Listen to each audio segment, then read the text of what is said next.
So listen, we live in a time where people can text for hours and still have no idea how to hold a real conversation. And I'm not judging. Oh, okay, maybe a little bit, but not from a pedestal. I've seen it everywhere. People who can type up a storm when they finally get on the phone or meet in person, they're totally out of their element and go radio silent, or worse, monologues, which, just to be clear, not a conversation. And that, my friends, is the root of a whole lot of disappointment in modern dating. I want to talk about that today. If it's at all interesting to you or intriguing or a problem you have, you best stick around because that's what's on the agenda. You know how people love to say communication is key? Sure, it's cute, right? But let's not stop there. Communication is just the act of sending and receiving information. A voicemail can do that, a sticky note, or Siri. But conversation, that back and forth, let me see how your brain works interaction, that's where connection lives. That's when sparks show up. And that's what we've been losing. The apps might give you a match, but real conversation is what makes that match and you memorable. The shift here? Make your goal connection, not performance. That means don't just wait your turn to talk. Listen, be curious. And if you find yourself mentally rehearsing your next line while somebody else is talking, congratulations, you've stopped having a conversation and started auditioning. Scrap that. Ask open-ended questions. Let answers breathe. Say things like, oh, yeah, tell me more about that. Or, oh, wow, that's interesting. What did you do then? Or, what did you think about that? Not because you read it in a coaching book, but because you're actually listening so you can be interested. And you're trying to get to know them, not just their dating resume. I say this with love, but some of y'all are trying to build sexual tension through emojis and memes. I'm sorry, no one ever got butterflies from this. Flirting lives in the moment, not in the message thread. It's the voice drop that makes them laugh, the sideways glance across a table, the little pause before the punchline. So how do you bring that back?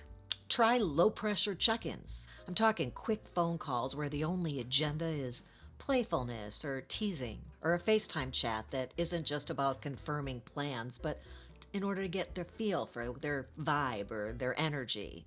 Get in the habit of flirting in real time without needing to edit, rewrite, or delete and start all over again. Chemistry can't breathe when it's trapped in your drafts folder. You are not your texts. You're not your carefully selected Bitmoji even, and you sure as hell aren't your Hinge prompt answers. You're a whole person with quirks and facial expressions and a laugh that shows up 3 seconds too early, and the only way somebody gets to experience that fully is if you let them in real time. So the next time you're tempted to keep a conversation strictly digital, until the first date even, rethink that. Throw in a voice memo or suggest a quick casual call. Hop on video for 10 minutes while you're walking the dog. Let them hear your cadence, your rhythm, how you stumble over your words when you're excited. That's the good stuff. That's what makes somebody lean in and think, oh, I like them. Here's the thing, texting, it might be efficient, but it is not emotionally rich. You don't build empathy from reading LOL or that's wild. You build it when you hear somebody's voice crack as they share a hard moment. You've seen those moments here on this channel. I don't cut them out because I know that's me communicating and showing you what's important and what touches my heart. Why would you keep that away from somebody that you're trying to allow to see you? You know that feeling you get when you don't even have to ask? You just head into the kitchen, to their fridge, pop open a can of soda, and settle in like you've always belonged. That's what it's like when you're a subscriber here. You're in like Flint, so don't keep putting it off. Just hit the subscribe button. I mean, I'll still be sitting here with a cup of coffee, but I can assure you the conversation will be really refreshing. And I know you like that. All right, back to our episode now. So if you want a deeper connection, don't settle for digital minimalism. Create space for real conversations or flirting and life. Ask somebody what's on their mind, not just what's on their plate. And follow up when they mention something meaningful. Let the conversation wander because that's where depth lives. And when in doubt, always ask a follow-up question and then shut up. That's Empathy 101. Dating isn't a radio show, it's a whole visual experience. What you're saying with your mouth is only half the story.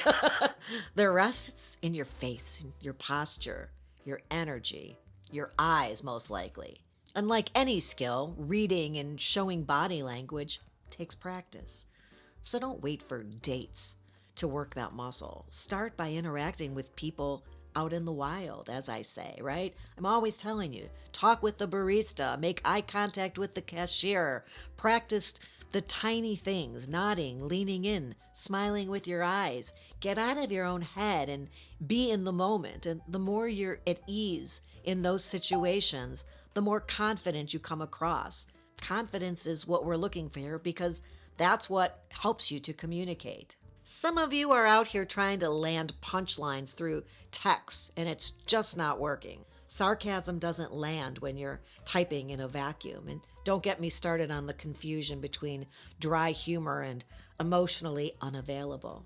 It's a hindrance to communication. And trust me, I can tell you this from experience, personal experience. So if your humor is slightly more advanced than emojis, you're never going to get that across in a text message.